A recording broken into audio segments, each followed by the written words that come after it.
My name is Vivian King, and I feel privileged to be your moderator for today. We are in the process of letting our participants in, so we'll give that a couple of minutes, but you are in store for a dynamic panel of healthcare professionals and researchers. We will have a robust discussion about this topic later on in our program, but right now we're going to give you a little housekeeping items. I, of course, have questions, but we want this to be very interactive. So please feel free to type your questions as they come to you in the chat throughout our discussion, and we will try to get as many of your questions answered as possible. Now, some of you sent questions in ahead of time, and we thank you for that. And we will also be including some of those questions in our conversation as well. We are going to be recording this. In fact, we already are recording, and we will have it housed on our Life Course Initiative for Healthy Families website. We'll drop that in the chat a little later on, so you can have that. We'll also be sending it to you following our discussion. Feedback of our programming is most important to us, so we will also be dropping a survey link in the chat towards the end of the discussion. Again, we are at Addressing Systemic Racism, the Legacy of African Americans in Science and Research. And to kick us off, I want to introduce our courageous and bold leader, the director of the University of Wisconsin School of Medicine and Public Health Center for Community Engagement and Health Partnerships, Gina Green-Harris. Gina? Good morning, everyone, and good morning to our community. Good morning to our panelists. Thank you so much, Vivian, for that great introduction. Thank you to our guests who continue to return to our webinars. And I want to thank our panelists as well for taking time out of your very busy schedules to join us today. And I don't take it lightly, and we don't take it lightly. This is going to be an important discussion today about science and research. And as we know, in our community, particularly African-American communities, science and research has not necessarily been something that has been favorable for us. We have history that discusses how we've had our essence stolen from us through research and science. We also know, on the flip side of that, our researchers and scientists who have been long contributors to science in this country have been ignored or overlooked. And that work that has been established has either been stolen or, again, just not held in high regard. And so today's discussion is incredibly important. And we, again, I can't thank our speakers enough, and I will name you one by one as we continue to move forward. But I know my brother, Dr. Jonathan Jackson, thank you so much for joining us. We're, again, looking forward to your presentation. Dr. George Benjamin, we are excited that you are joining us as well. Dr. Gilmore Bykowski, as well as Dr. Morgan. So we are excited because of the information that you're going to share with us. As a team, we have come together to recognize that research and science is something that is going to start back up as the country starts to reopen. And we want our listeners and our communities to understand what it is about research and science that we can contribute to, but also what should be the priorities for researchers and scientists as it pertains to our community. So I'm excited about that. And then I also want to share briefly, why are we even hosting these webinars? Why here, why now? Well, quite frankly, about 5 months ago, right at Juneteenth Day, 2020, we found ourselves to be, quite frankly, as you guys know, in the third month of a global pandemic, as well as a social pandemic. We knew that there was uprising just about the social inequities and injustices that many of us as Black folk knew were already going on, but it had become a public a public issue in a different way, right? It became something new for many, but what is not new for us who were already in the trenches of living the social inequities and injustices. And so we thought it was a great opportunity to take the time to publicly, unapologetically start overtly addressing the systemic racism that we're impacting and continues to impact us as a people. So we decided that it was important to also move from promises to action. We needed to address racism and acknowledge that it has been going on in this country for more than 400 years. Our ancestors have been fighting for the basic inalienable right of just to exist.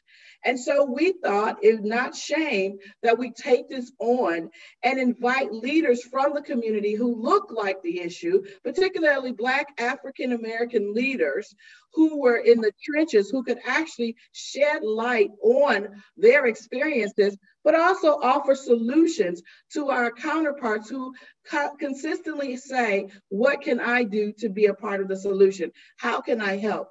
We believe that from promises to actions mean not just listening, not just one and dones, but really acknowledging what is going on and then going back to whether it's your workplace, whether it's where you play, whether it's with your friends, I don't care who it is, but we really need you to take this information and apply it to your everyday living, to your workspace, to policies. And that is why it is so critical that those who join the webinar, and as we're hosting these webinars, we want you to see beyond just gathering more information. We really want you to see these as tools and resources for action and implementation. And that is what we're hoping you get even out of today's webinar.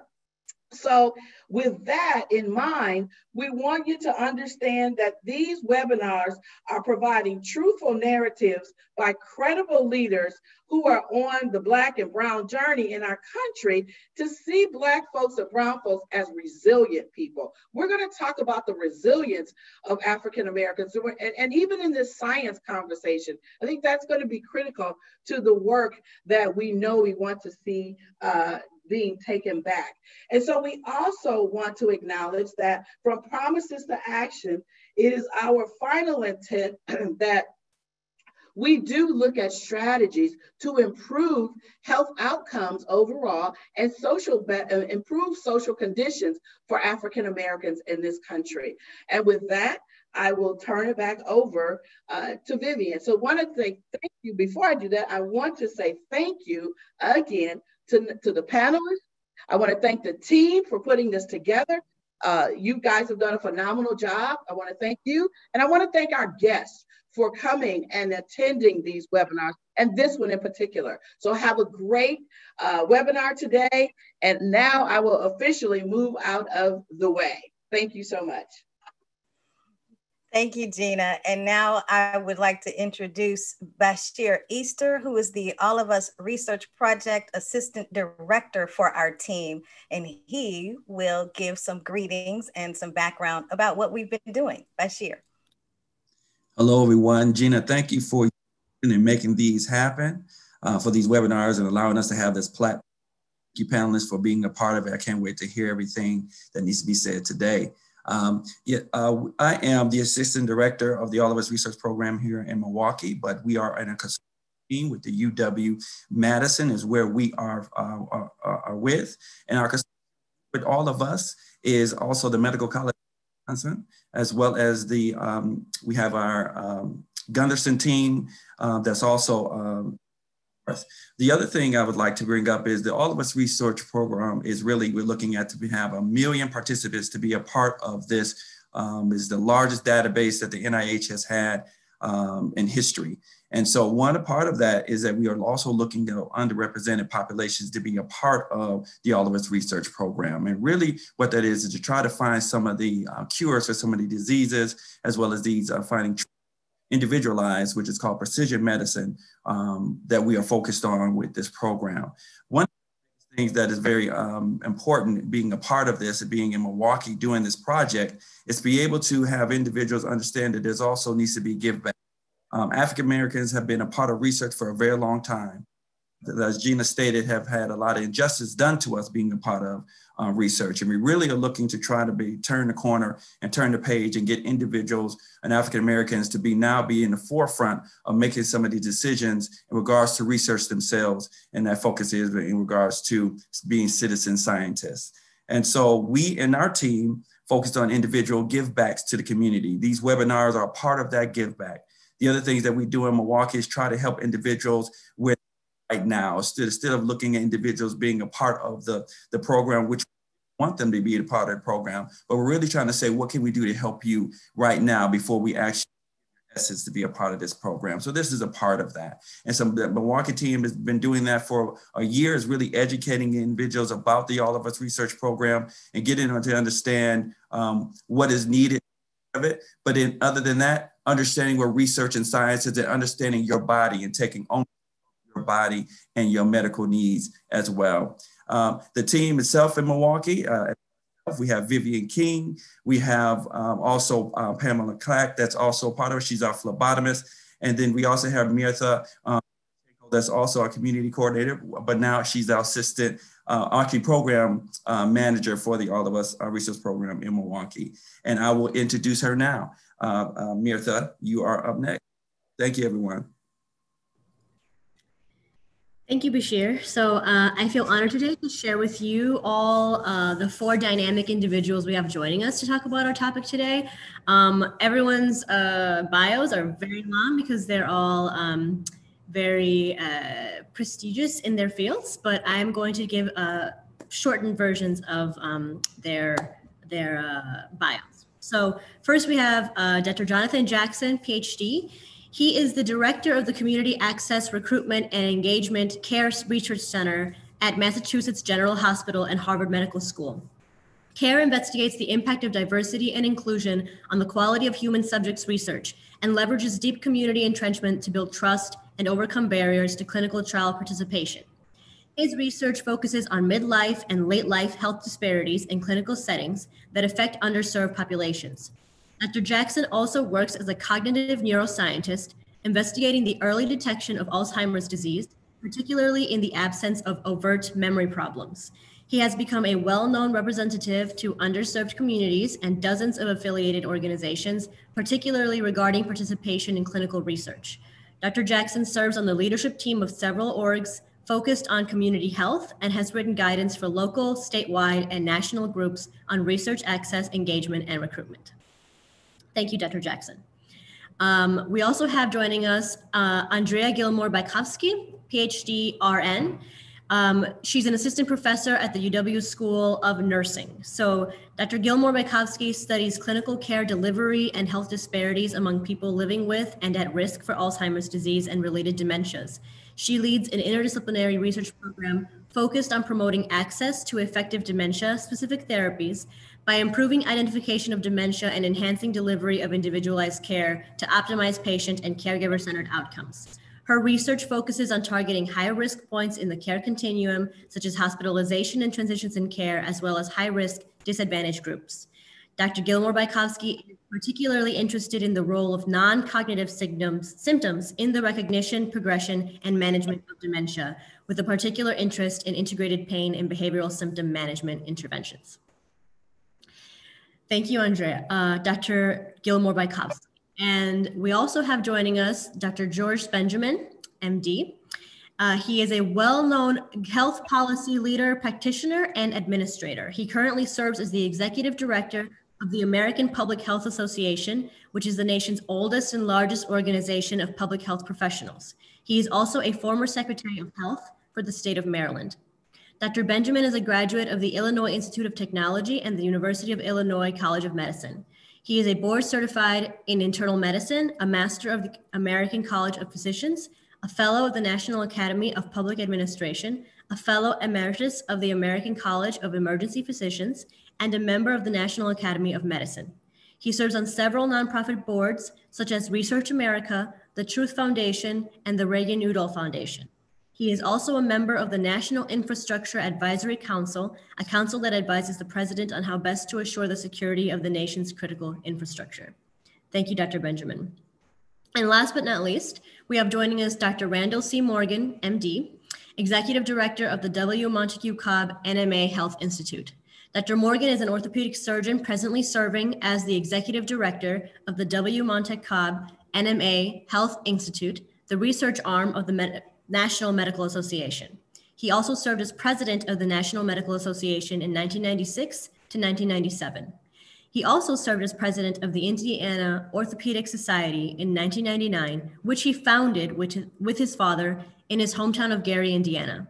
Dr. Morgan began a long career of medicine after acceptance at Howard University College of Medicine in Washington, D.C. He served an internship and orthopedic surgery residence at Northwestern University, where after the completion of his residency, he joined two of his Northwestern faculty members in their private practice and became the first African-American staff surgeon at the hospital. Dr. Morgan continues to be engaged in the practice of orthopedic surgery with emphasis on non-surgical orthopedics and workmen's compensation medicine. He is also an active research specialist and writer in the field of racial and ethnic health disparities, with over 200 publications in his scientific career. Dr. Morgan presently serves as clinical assistant professor of orthopedic surgery at Florida State School of Medicine and clinical assistant professor of community medicine at the University of Connecticut Health Center. It is there that he continues to develop his research interest in healthcare and musculoskeletal disparities. He serves as a practicing orthopedic surgeon in Sarasota, Florida. And so with everyone's illustrious bios, as Vivian mentioned, she will be pulling all four of our panelists together in a robust discussion later on in the program. But first, we turn it over to Dr. Jonathan Jackson with a presentation to inspire our conversation. So thank you, Dr. Morgan. Thank you, everyone. And Dr. Jackson, you have the floor. Okay, wow. I can't believe after all of those bios, I'm the one who's up first. I feel like I shouldn't even be up here.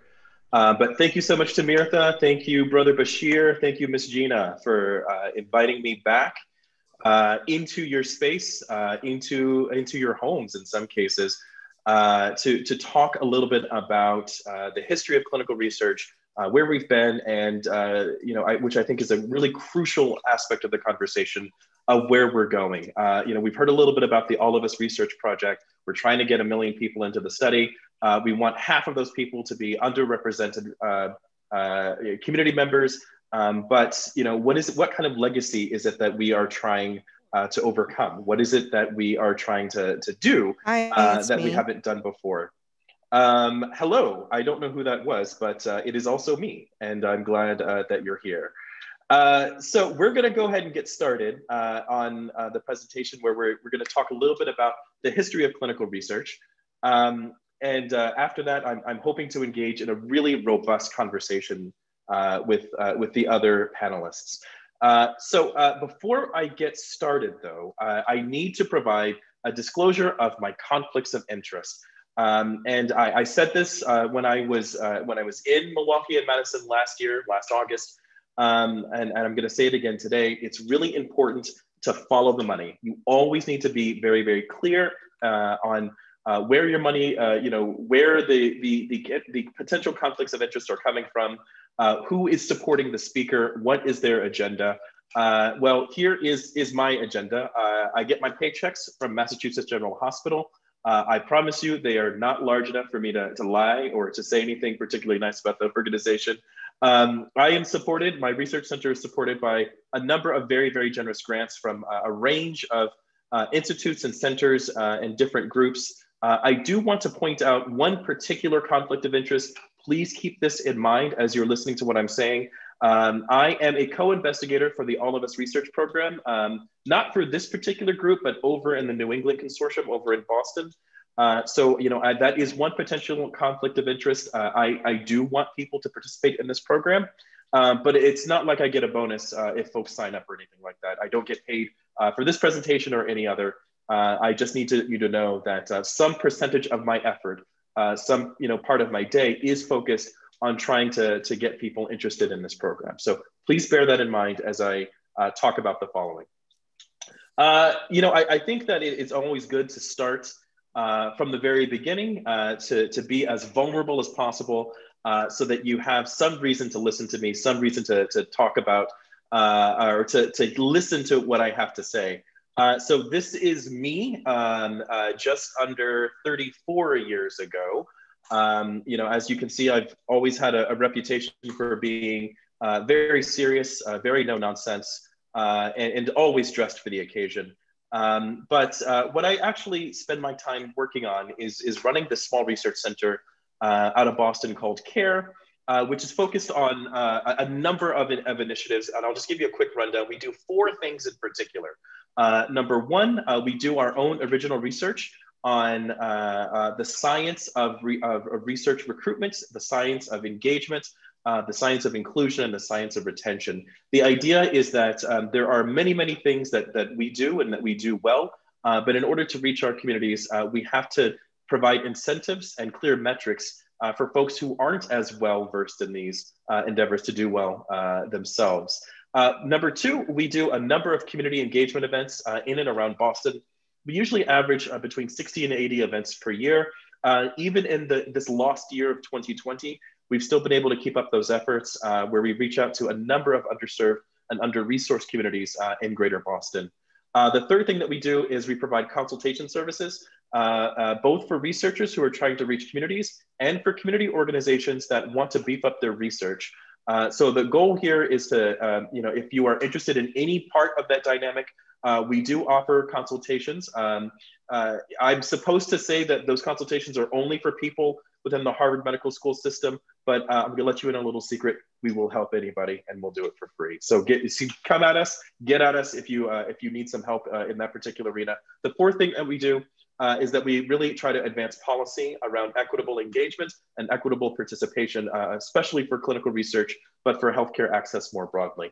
But finally, and most importantly, in another life, I trained as a cognitive neuroscientist. I have published a number of papers, this is not even all of them, on mind wandering. And the one thing that I want you to remember more than anything else is that we are just a few days out from a major, bitter, divided election. It is a Friday morning through much of the US. People are having to look after their families, their parents, their loved ones, their children, while I'm giving this presentation. If you can attend to maybe about 8 to 10 minutes of my 30-minute speech, you are right on track. And this is not me trying to be humble. This is me just saying, I know what I'm up against. I used to study mind wandering and attention. So just do the best you can and let the rest go. When we talk about the history of healthcare, when we talk about the history of research, especially how that intersects with being Black in America, we have to remember this particular quote. So those of us who have studied health inequities and health injustices know this quote off by heart, but it really begins our conversation. So remember this: of all forms of inequality, injustice in healthcare is the most shocking and inhuman. So those of you who are familiar with this quote know that Martin Luther King Jr. Stated this back in March of 1965 at the end of the Selma marches. So imagine how brutalized he and many others, including the late Rep. Lewis, were when he was talking about the fact that people who look like me, people who look like all of your speakers today, were routinely denied equal access to healthcare.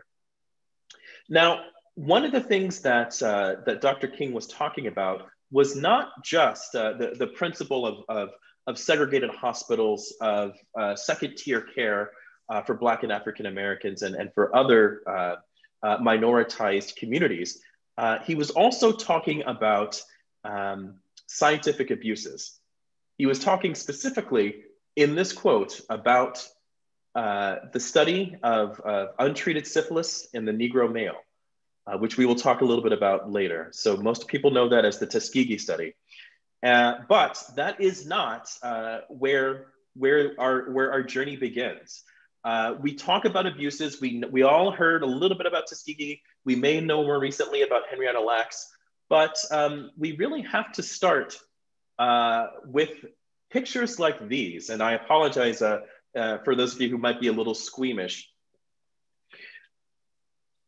In the early days of the United States, in the 17th and 18th and even into the early 19th centuries, there were common practices of bloodletting as well as skull drilling in order to trying to help improve the outcomes of some people.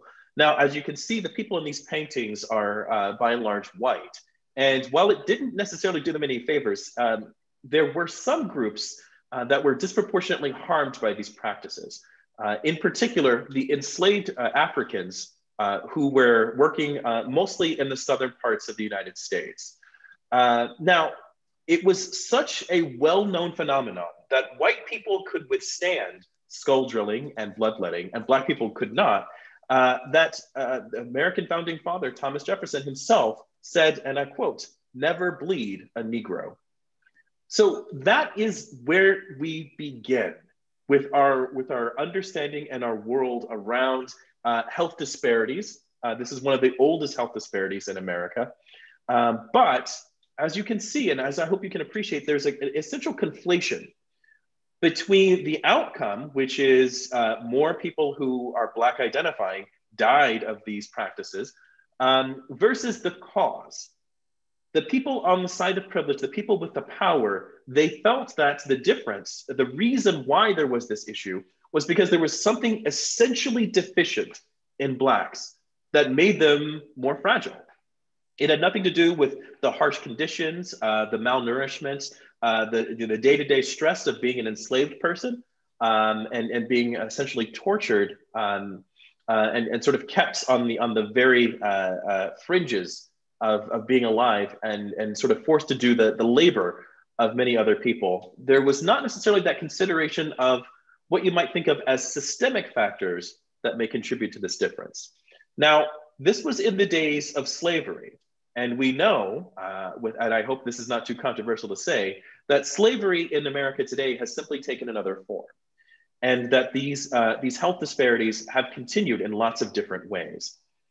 So when I talk about the history of scientific abuses against Blacks, this is a history that continues to the present day, number one. This is a history that we continue to perpetuate as we talk about health disparities, and as we talk about scientific abuses against Blacks.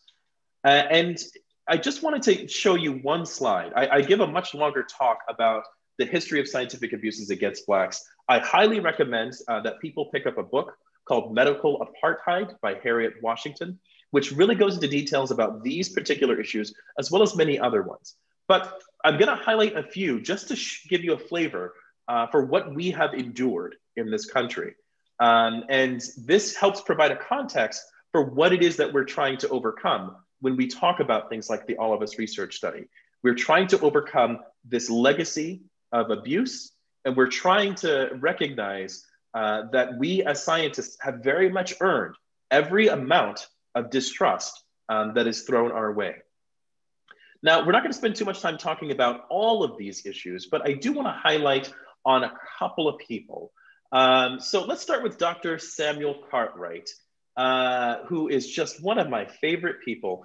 In the mid-1800s, Dr. Cartwright wrote a series of scientific articles that claimed that Black brains were up to 10% smaller than white brains, that they were unusually shaped, and that therefore these brains were so primitive that Black people could not survive without being cared for by whites, that they were essentially a slave race. So the idea is that Black people were supposed to be the domesticated pets of white people. So the idea here is that, well, before I get into that, I wanted to just mention two more things. I'm not sure if anyone on this seminar has ever heard of the terms drapetomania or dysesthesia ethiopica, but these are two particular psychiatric disorders that were coined by Dr. Cartwright that said that Blacks were inherently mentally unstable, that they were lazy, disobedient, and diseased. And the only way to treat drapetomania and dysesthesia ethiopica was to regularly beat your slaves. Not beat them all the time, but beat them some of the time. And for particularly pernicious cases, you should just cut off the big toes of each foot. And so what we have here is the beginning of the era of scientific racism. The idea that some people, by virtue of their station in life or their skin color, are essentially completely qualitatively different from the people that are actually running the show, from the white folks that are in charge. And because they're in charge, they are necessarily the best off. Now, Western European whites in the era of scientific racism, which really got started in the 19th century, tended to have the most desirable traits. Black folks, on the other hand, were close enough to be used for experimentation, but they were fundamentally less evolved. They were weaker. They were literally lab rats. So Dr. Cartwright, though, felt that there were some advantages to being Black instead of being white. So because Blacks were fundamentally less evolved, that they were weaker in Dr. Cartwright's eyes, he felt that the Black nervous system would not be as responsive to diseases as white people's. So in particular, Dr. Cartwright argued that syphilis, which would be deadly and debilitating for white people, would be mostly harmless to Black folks, mainly because Black folks have unevolved nervous systems. So the idea from this guy, from Dr. Samuel Cartwright, that syphilis wouldn't really affect Black people would be the basis of the study of syphilis in the untreated Negro male 80 years later. So this is one of the things that people don't necessarily understand about the study. So for 40 years, the federal government monitored 399 Black men who already had syphilis. So at no point was syphilis given to these men. The government just watched as the Black men lived with and spread syphilis to others, including at least 40 wives and 19 children. The victims that you see here were never told that they were being studied on the basis of their syphilis. They were never told that they were that they had syphilis. They were prevented from seeking health care in other places. And the US Public Health Service maintained publicly that they were just giving free health care to poor sharecroppers in Macon County, Alabama. Some of the Black men in this study were told that they had something called bad blood, which doesn't really exist. And they were given largely ineffective treatments just to keep them happy and engaged in the research study. So keep in mind that treatments for syphilis were available as early as 1910, more than 20 years before the study started. Penicillin was approved for use in 1947, but this study didn't end until 1972, after an article was published by Jean Heller in the Washington Star, and then the New York Times bought it and the following day put it on the front page of their own newspaper. Now, keep in mind that this study went on for 40 years. It ended within the memory of many people on this webinar today. The problem is that there are many elements of this deeply unethical experiment that still persist to this day. I'm going to show you just a quick video clip from an old Nova special, for those of you who remember the days of PBS, that talks to one of the study doctors that was involved in Tuskegee. And this was done about 20 years after the Tuskegee study ended, back in 1993. So I want you to see if you can identify how remorseful this particular research scientist was. One of the few surviving public health service doctors who worked on the study still defends that decision, John Cutler. It was important. They were supposedly untreated, and it would be undesirable to go ahead and use large amounts of penicillin to treat the disease because you'd interfere with the study. All right, so this guy's not sorry at all. He said, you know, our research design was entirely justified. If we had given any sort of treatment for syphilis, it would have gotten in the way of our study goals. So let's see if that is an element, that idea that we should protect the study goals over the lives of the people that we're working with, and let's see whether that continues to this day. In 1979, after meeting for about 5 years, the Belmont Commission published something called the Belmont Report. And so those of us who do research all the time, you routinely learn about the 3 pillars of the Belmont Report: respect for persons, beneficence, and justice. I think anybody who has done any amount of human subjects research in the last 40 years can recite these off by heart. I would say that as a field, we have progressed substantially in providing respect for persons, where individuals are providing for their performed consent. We advanced substantially in beneficence, making sure that we are not actively harming people that are getting involved in research studies. And that is because the Belmont Report was a direct response to the Tuskegee syphilis study. We did not want to repeat those mistakes and the error of our ways. I would say that we are still working on this last principle, the idea of justice, fair distribution of costs and benefits. The people who are contributing to a cure are the people that are also benefiting from it. The people who are most vulnerable are the ones who are first in line to be treated. And that is where we get into thinking about studies like All of Us. All of Us recognizes that we have not done a great job of providing research justice. And so it's designed to provide that justice, and it puts it directly in your hands. Because the problem is the history of abuse after Tuskegee, after the Belmont Report, gave way to a history of neglect. And that is where we are today. So for those of you who are worried and very mistrustful of the medical enterprise that we're living in today, I would say to you, the real concern is not in being manipulated or abused or taken advantage of by a study doctor. It's in being completely overlooked. It's in being ignored and neglected and forgotten. And as you can see here, I'm going to show you just another quick clip, what the consequences are of being neglected in research. In a lot of ways, SIMS epitomizes the story of American medicine for Black women. It's a system that's failing them to this day. From infant mortality to life expectancy, the racial disparities in healthcare are staggering. The gulf between Black and white might be widest when we look at maternal mortality, with Black women 3 to 4 times more likely to die in connection with pregnancy or birth than white women. And that divide can be traced back to doctors like SIMS, who contributed to a long, largely overlooked history of institutional racism in medicine. Trying to understand a historical problem without knowing its history is like trying to treat a patient without eliciting a thorough medical history. You're doomed to failure. All right, and just another quick plug for Miss Harriet's book, Medical Apartheid, which talks about this history and how it connects to the current era of health disparities.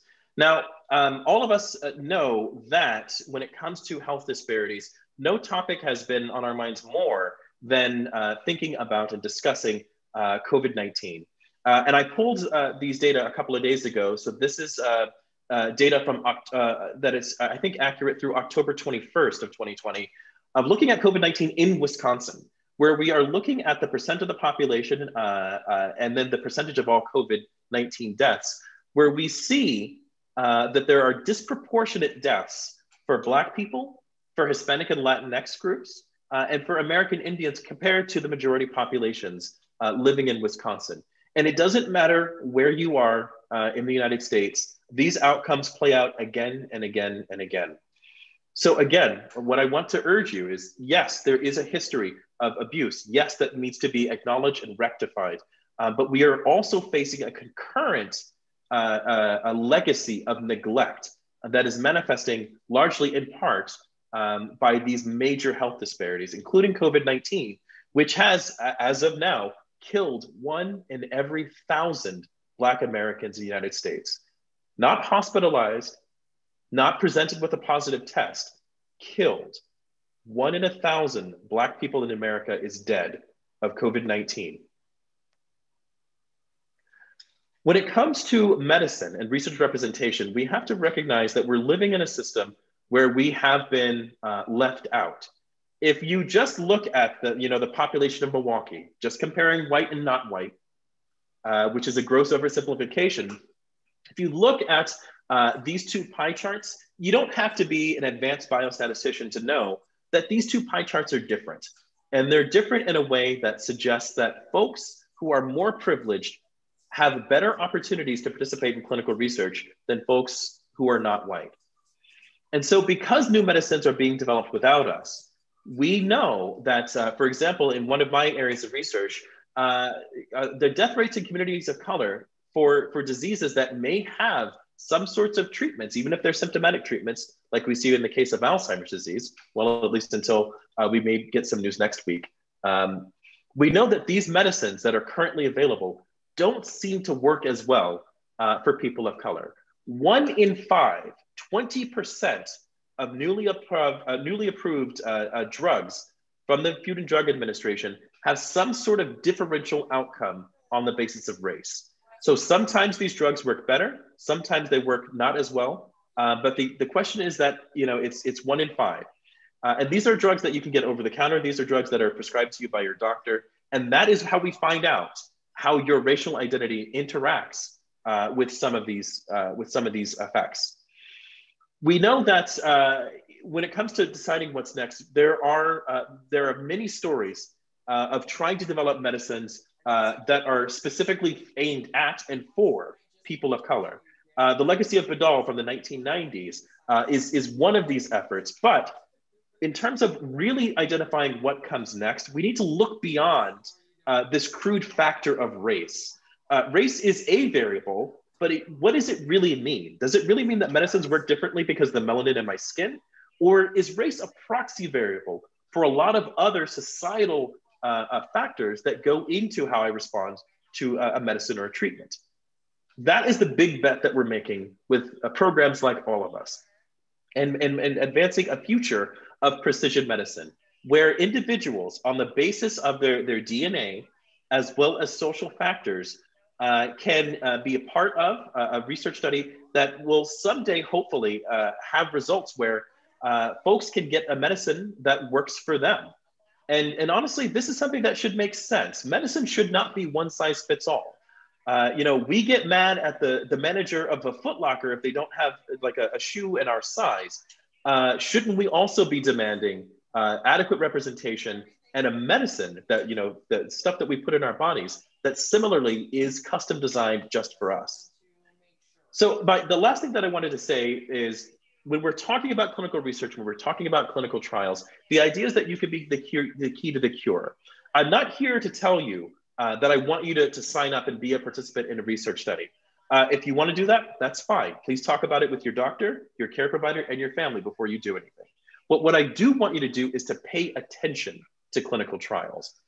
Instead of saying, I don't trust this system, I'm going to stay as far away from it as I can, recognize that there are multiple opportunities for oversight. You can be involved in an institutional review board, which locally approves which studies get to go and which studies you say no to. You can be part of a research study team. You can be a research ambassador. There are lots and lots of ways of being involved in the design and oversight of clinical research to make sure that it is beneficial for you and your community. So we're going to talk a little bit more about that as we move into the panel. I see that there have been a number of questions and comments contributed, and I'm really looking forward to addressing them as I'm able. But I'm going to stop here in the interest of time, and hope that we can really start a robust conversation after this. So thank you so much for your time. Dr. Jackson, thank you so much. As always, powerful. We really enjoyed that. And there's a lot to unpack with that. And so we are going to begin. As Mirtha said, of course, on our panel, we have Dr. Jonathan Jackson, who you just heard from. Dr. Andrea Gilmore-Bukowski has joined us. Dr. Georges Benjamin is here as well, and Dr. Randall Morgan. So thank you all for joining us. And to kick things off, we just heard Dr. Jackson's presentation. I want to get your reaction to it. And since Dr. Gilmore-Bukowski has worked closely with Dr. Jackson on various programs, I'm going to start with you because we did not get a chance to see you before now. So Dr. Gilmore-Bukowski. Good morning. I'm happy to kick us off for a discussion. I really love the opportunity always to hear Dr. Jackson present. And I think that starting with a historical assessment is a really important place for us to begin for thinking about this conversation. And I want to reiterate everything he said about making sure if you haven't engaged with medical apartheid, which I had not until later in my journey as a clinician and a researcher, I really want to encourage you wherever you are to do that, because I think that a reaction I have has to do with the ways that we can know things and the ways that we can also know ignorance. And I think that I recognize that there are aspects of these histories that are on the surface and we're familiar with, and many of us hear about these things personally in our families. But there are aspects of these histories that we're very openly ignorant to. And I think that we need to acknowledge that and really call ourselves to engage with that and understand that ignorance is productive and serves a purpose with how we operate in the research enterprise, which obviously has implications for health. A second reaction I had in listening to Dr. Jackson had to do with oppression and power. And I want to suggest that we look back at our history that we all share and have different personal experiences and connections to. And there is a historical story and there's a contemporary story. And there are patterns that relate to who has power, who makes decisions, and questioning the nature of ways that some of these relationships are oppressive, and that some of that oppression continues today. And it operates in all sorts of ways. This is how we as researchers go after those that we want in our studies and who's coming with the power plays there. This has to do with how researchers that are from historically marginalized backgrounds, like myself, like Dr. Jackson, how we fit in the research enterprise. What is our position? And what is it in relation to the position of others? And what does that mean for how we move forward? So I'll maybe leave it there, but those are some thoughts I have about other ideas that we can engage in when we think about traction. What else is here that maybe we haven't peeled back enough, that maybe we don't want to talk about, that's getting in the way? Dr. Benjamin. Sure, I think that we have to recognize that as science and research has contributed an enormous amount to reductions in morbidity and mortality to all populations. You know, the challenge I think we've always had is the fact that in many of these situations, the gap between African Americans and other ethnic groups have not diminished in most cases. In other words, we have not benefited equally from those findings, and we know that a lot of that is due to the baseline. The baseline meaning, I think as Dr. Jackson pointed out, the social conditions in which we live, and that sets a different baseline. So that the trajectory of improvement is certainly there. Infant mortality is an excellent example. We've had steady reductions in infant mortality, but we have just not closed the gap. And then there have been other areas such as maternal mortality where we've actually gotten worse. So we have to really spend a lot of time thinking about how we not only get people more involved to benefit from the research discoveries that we have, but we also have to figure out how we do that extra step, which helps us accelerate those improvements, because simply getting the same cancer chemotherapy that everybody else gets isn't enough if we don't do the public health screening so that we catch people before they're in a later stage of disease. Because we're really not comparing apples to apples. We're really comparing two different situations at baseline. And I think that's one of the things that we really don't emphasize enough in our studies. We really are comparing, African-American woman with breast cancer with a white woman with breast cancer, with an Asian woman with breast cancer, because all things are not equal. The baseline in which they started is often very, very unequal. Interesting point. Dr. Morgan. Well, thank you. And thank you for inviting me to be a part of this very stimulating panel discussion today. I would congratulate Dr. Jackson on his talk. I had an opportunity recently to do some work, historical work, and looking at the influence of the pre and post restoration time after the Civil War and before with regard to health and health disparities and sort of the origin of health and health disparities. And I think that Dr. Jackson's talk, even from his first slide where he showed himself and how in those days slave lives were not valued, and particularly those of children. And so as we look at the development of scholars, that hardly occurred in the first century from the antebellum days, which greatly retarded our ability to have the outstanding professionals now that we have as physicians and scientists that we'll be speaking of later on today. So I think there's a great deal of symbolism there. The talk was extremely comprehensive, and I thought historical information was provided with important correlations that inform us today, and specifically with regard to the All of Us program. And so therefore, I think there were strategies that we can address as we look at our current health disparities that I think will benefit us going forward. So thank you.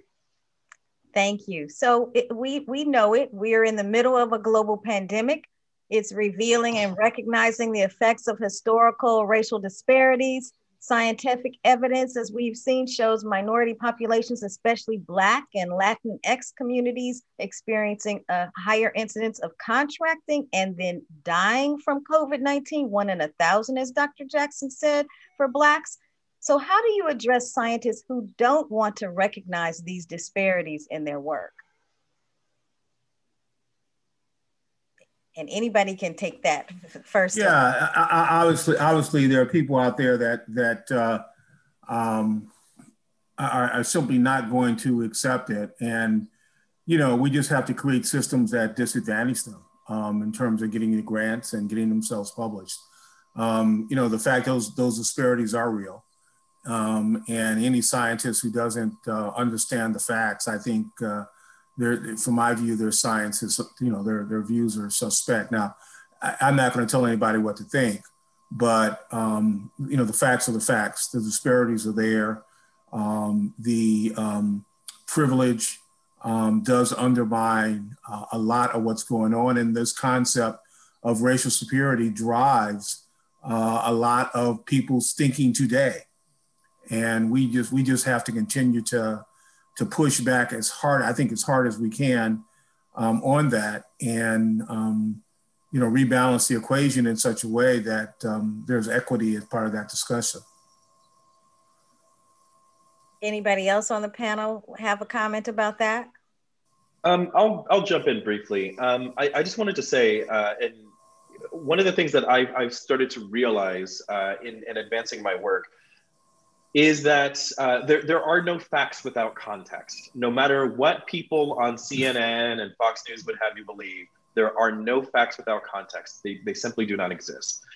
So we as scientists, you know, as the ultimate generators of facts, need to recognize that there is always a context to the work that we're doing.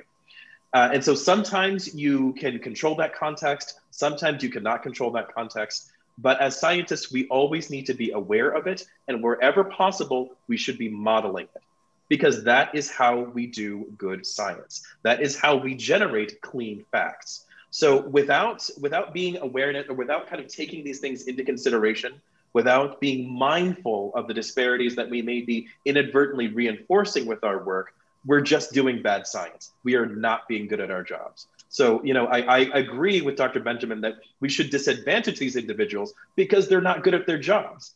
And, you know, we should be rewarding individuals that can plan and measure for the kinds of contextual factors that we're seeing, like the attendant health disparities that we are kind of revisiting over and over again.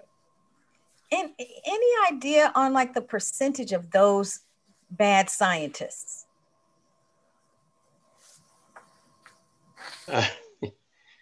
I think that's kind of hard to say, because again, there may be closet bad scientists, but you know, as we do is who we are, and so. But I think in terms of trying to determine percentages, we'd certainly hope there would be less than 25% of our colleagues that would be considered to be bad scientists. But in support of the comments made by both Drs. Benjamin and Jackson, I would say our responsibilities as clinicians are to provide timely and effective care for those who've been affected by COVID-19. And I am passionate about that because I know that statistics that show the higher death rates due to COVID-19 infections among Black and brown people are real and place our lives in jeopardy. So we don't really have to be concerned about statistics, because we know that is real.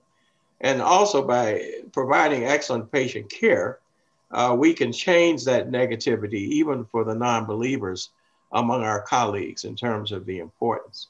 And again, ignore the negativity and believe in good science, I think should be our aim. And you know, let me remind everyone that people view the world through the lens in which they live.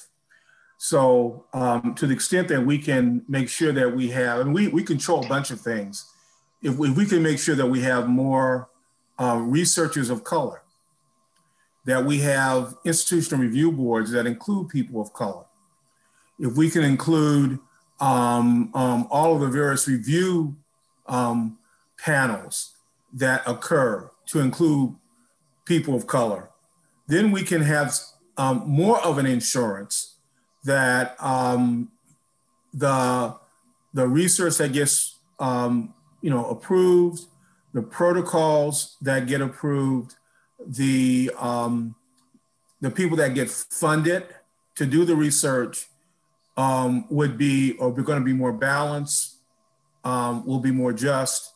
And then when they come to places like, my journal, the American Journal of Public Health, making sure that we have a diverse group of editors, reviewers, et cetera, again, so that they're going to look through that material as it gets published, again, through the lens in which they live as well. We all have our inherent biases.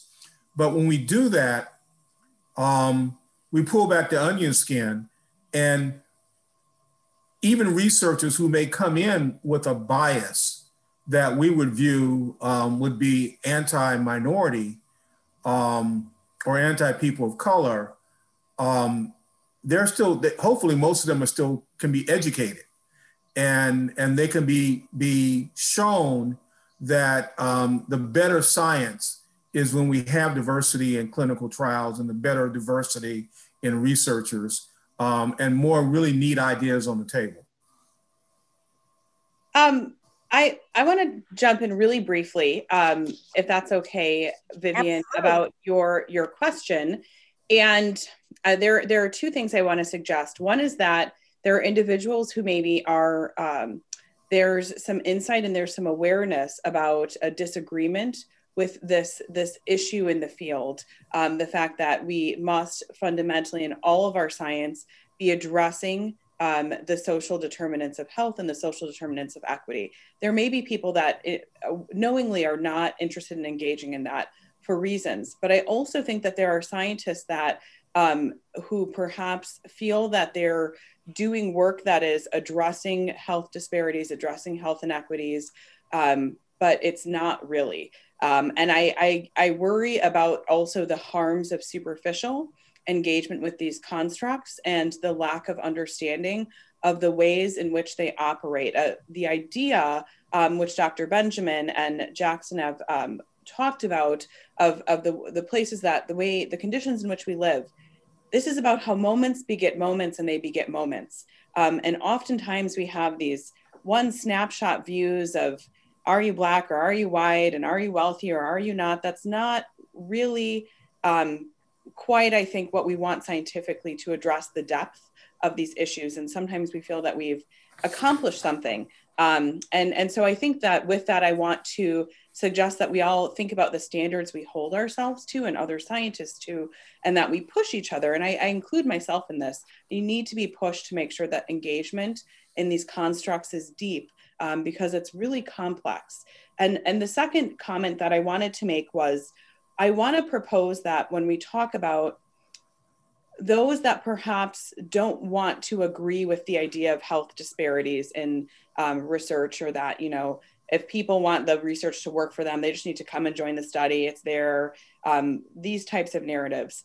And what I want to say is that I view this as not just a scientific dilemma, but this is an erasure of millions of people's lived experiences of a human experience that we know, not just scientifically, but qualitatively, is real. And I want to suggest that there are consequences to that erasure. It's about the narrative and believing Black people or Indigenous people. You know, we've seen these videos of this Indigenous woman in Canada who recorded in her dying moments people making racist statements toward her. What is the privilege that allows you to need that type of proof to believe people that have been saying for decades and hundreds of years that they experience unequal treatment in health?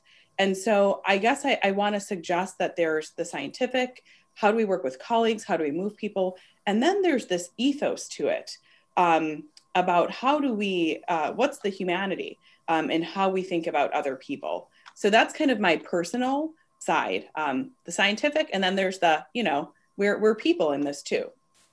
Mm-hmm. We thank you for that. We did have a question. I'm going to jump to a question in the chat from Jenny Finn. She says, I realize we're focused on the legacy, but as we look forward, can we also reflect on how will the president's recent executive order on race and sex stereotyping affect options going forward?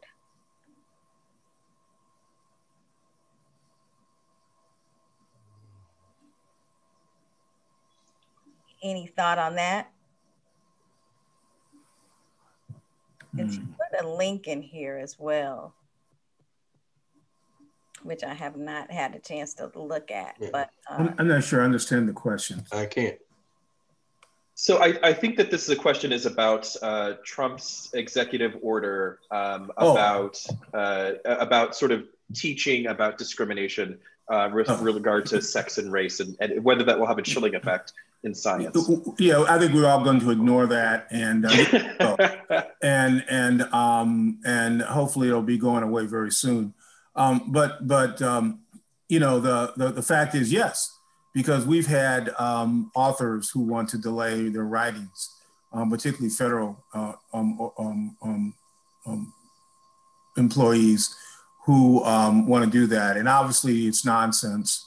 It has no intellectual basis for that executive order, and I think most companies aren't ignoring it as well. I think and even if it was litigated in the courts, there are free speech issues. I mean, the First Amendment, I'm sure would trump this as well. So you know, we'll have to wait and see. But it is a chilling. When you read it, those who haven't read it, you should read it. It is a chilling memo, which is designed to perpetuate white supremacy in its boldest forms. And anyway, you know, we ought to just litigate it. We ought to ignore it for now. We ought to litigate it, and hopefully soon we can get an administration in place that will get rid of it. And for those who are on our session, Jenny did put a link to the executive order if you would like to take that and read it. But let's move on.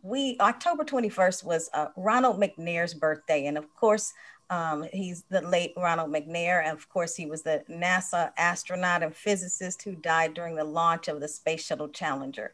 And of course, you, all of our esteemed panel, you represent generations of scientists and researchers, and you represent our rich legacy. Then there's the dark side that Dr. Jackson talked about in his presentation, the Tuskegee experiment. He mentioned Henrietta Lacks. And that leads to skepticism in the Black community. And you all are a part of all of us. And Dr. Jackson mentioned that, you know, of course, we're working on a million people signed up and people should be at the table. How do we celebrate our legacy, but also get the Black community past that skepticism? Well, I think that the All of Us campaign and the research program has actually given us an opportunity to do just that, and to deal with the skepticism, not only among population at large, but providers, because that's the group that our organization has focused upon since 2017. But by being able to relate to the precision medicine initiative launched by President Barack Obama in 2015,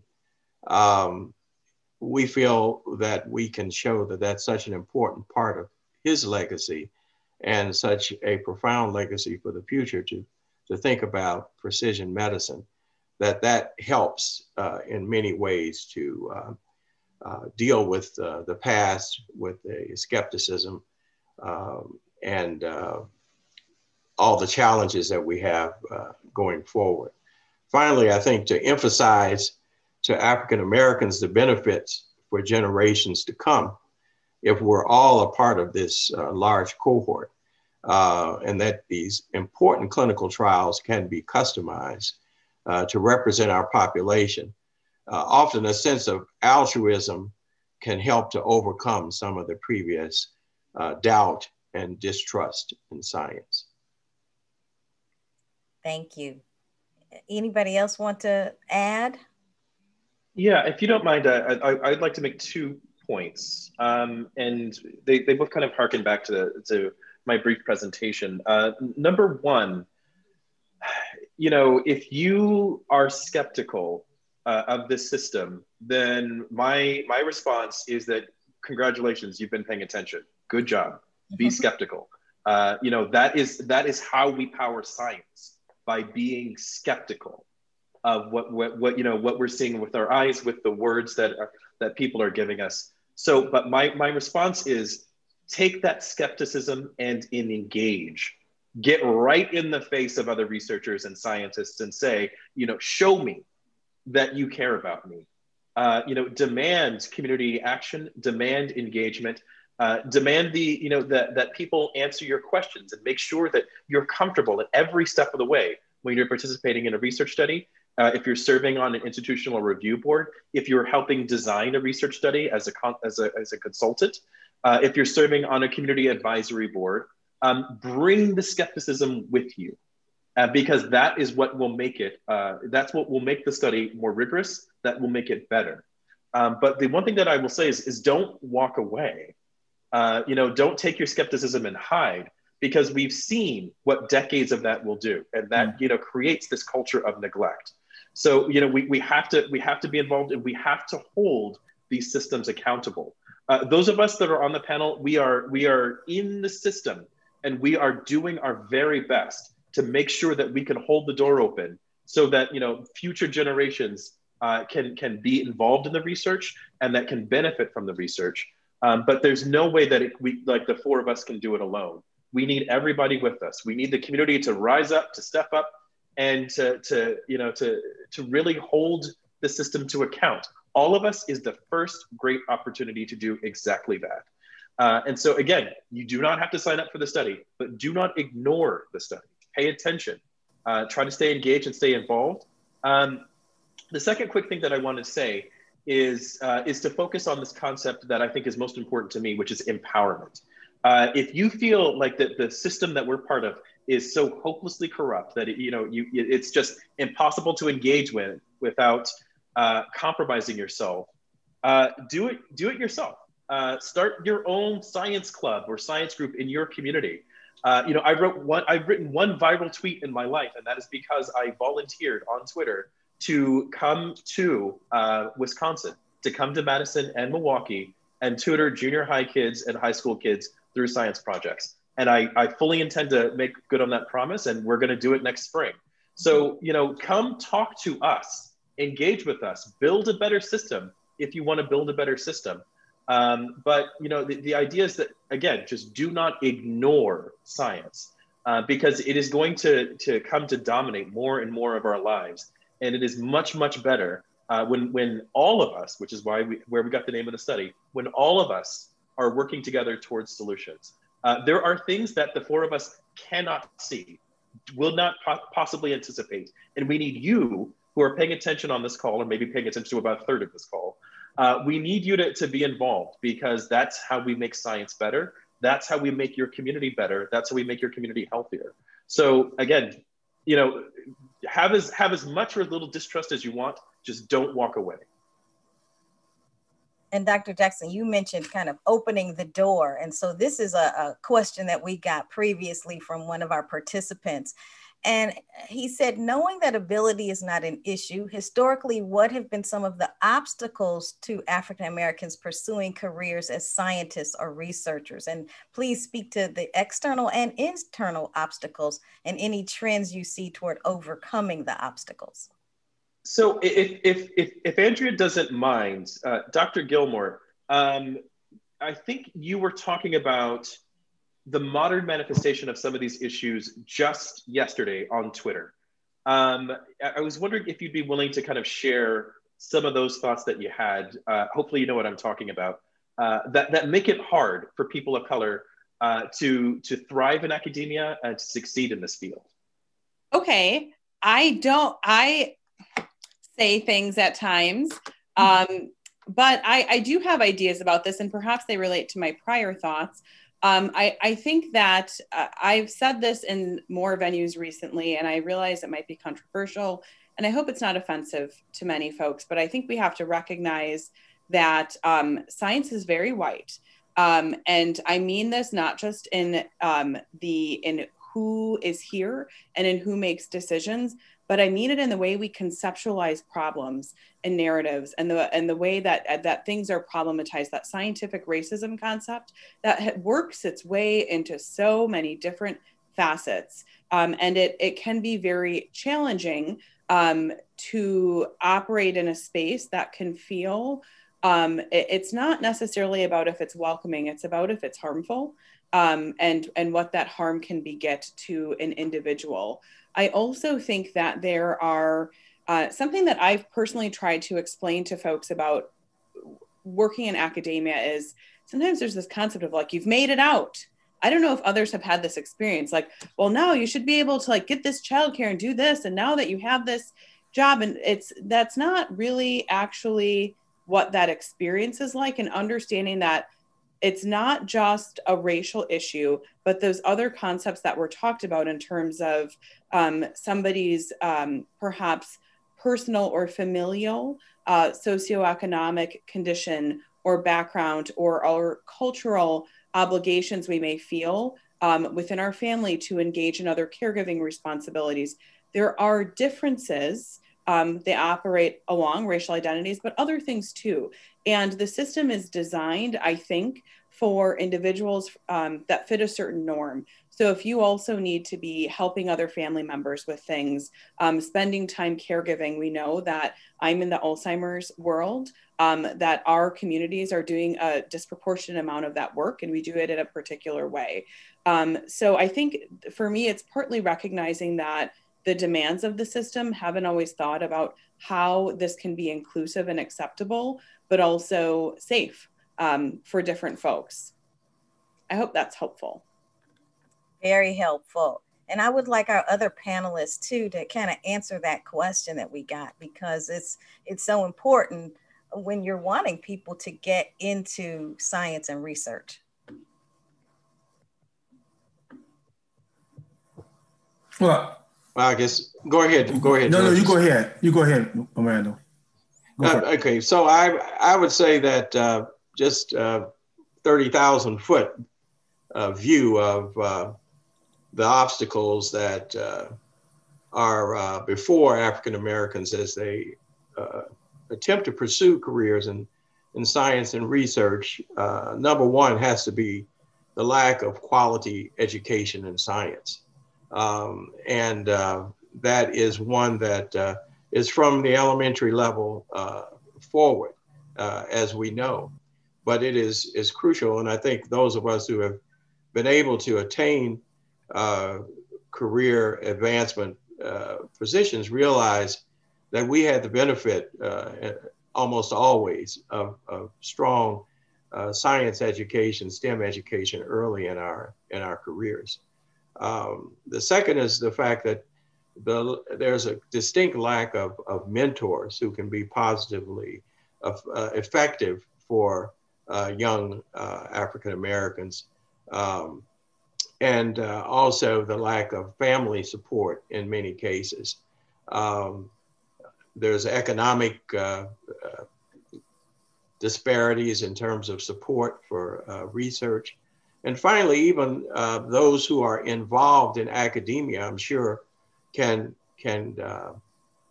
agree that there are many obstacles to move forward in terms of getting published on the NIH level or to attain the positions academically because of certain obstacles in terms of promotion.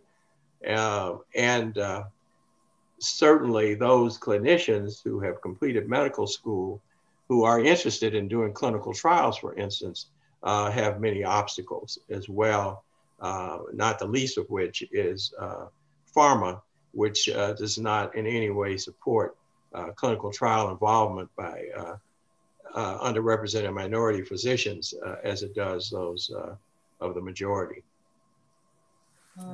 So I'd like to comment that there are three different things we need. Obviously, we need to figure out how we get more minorities into STEM education. That's a major effort. The NMA has been actively involved in that for many, many years. And the National Dental Association as well, the Black Nurses Association as well. We've just got to figure that out. We still have, when I went to medical school in '74, we have just as many African Americans in medical school today as when I was in medical school. And that was when we had a Herculean effort to get African Americans into medical school. I think the second part of this is we have to figure out how we and think very, very differently and get the system to think very, very differently about how to engage both patients into research clinical trials and clinicians, physicians into research clinical trials. The ability of the person in a small practice has historically, those physicians have not been able to be part of trials and don't have their patients unless they went into an academic medical center. And I think the new technologies and our ability to communicate and the new way we network through social networking, we can change that now because we now have the way to reach both the clinicians and their patients in a variety of ways very, very differently than 10 years ago. So we need to invent those models and then demand that pharma and the big academic health centers include us as a matter of first choice. I mean, if you think about the fact that when we started the COVID vaccine studies, that I believe both Howard University and Drew, both those medical schools were not part initially of the vaccine clinical trials. The good news is that Morehouse and Meharry were, but why would you not have started with reaching out to all four of the, minority serving medical schools if you were seriously trying to get their patients into clinical trials? And then a much more aggressive engagement of both the National Medical Association and the Hispanic Medical Association and the Native American Medical Association. Why did they not reach out as a matter of first course for that? And we have to demand that those be the first places they go. Organized medicine, if they want to truly get both patients of color and their clinicians involved in these trials. And we just need to change the baseline here so that happens. Yes, someone was asking about, kind of some real concrete examples of obstacles that are facing. And I think that's something you just kind of talked about. If Black medical schools and Hispanics are not being included, that's something that needs to change. Which kind of leads to another question in the chat. Would policy work ensure diversity and representation of drug trials before a drug is approved? I'd like to jump in on this because I've actually had a couple of conversations in the last couple of weeks with representatives from the FDA, which is basically like, do we need a law? Do we need a rule that says you must have diversity in research trials? I think stronger enforcement of current guidance is necessary. So we've had lots of policies and suggestions and guidance documents from the National Institutes of Health and the Food and Drug Administration around diverse enrollment and engagement. It goes back decades at this point. None of it has really worked. Now, so I think asking the question of if we had a stronger rule about this, would that solve the problem? I think that the problem is, and this is moving way upstream, is we don't really know what race means in a clinical research environment. And so if we try to force people to recruit folks of different kind of racial identities, just as an example, you really run the risk of doing it wrong. One of my favorite papers of the last year was actually published by folks at a UW, by Carrie Gleason and colleagues, that shows that when you kind of push people to recruit into a research study focused on Alzheimer's disease, if you look at white people and you look at Black people, long story short, the white people and the Black people are not comparable because they come from completely different places. All of the white people came from a memory clinic, and so they were much more likely to have memory problems. All the Black people came from a community environment where they were less likely to have memory problems. And so you find that you can't compare these groups. But on the surface, you see, oh, these groups are coming into our research studies, they are being recruited. But people aren't thinking about recruitment source. They're not thinking about these baselines that we've been talking about before. So the only way to make a rule that will be effective is if we think about these baselines, and the only way to think about the baselines is to understand what race is actually a proxy for in the first place. So ultimately, the idea is that, we do want to look for representation. We do want to make sure that the people who are most likely to suffer from a disease are equitably given an opportunity to advance, new therapies. But we have to think much more carefully about what inclusion and what diversity really even means. It just falls apart so easily in the clinical research space that I think that we have not yet begun to ask that question robustly.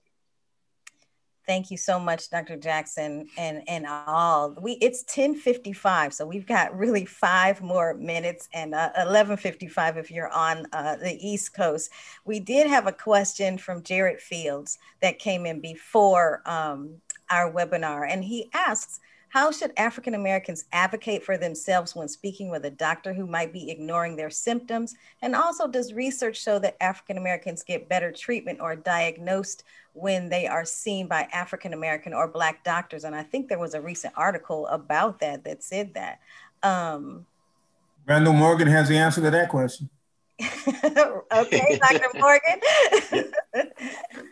Well, I think there's no question that that patients do best, not just Black patients, but all patients do best when they are treated by providers who share their life experiences. Let's put it that way. and who are able to communicate with them in such a way that it is definitely beneficial for their health care. And so the obvious solution would be for African-American patients to team up with African-American physicians, and we would solve the problem, except as Dr. Benjamin indicated, we have the same 4% African-American physicians in the United States that we did when he and I were in medical school. So obviously that responsibility has to be shared among all professionals. So that's why I emphasize the fact that people have to be much more culturally sensitive and aware.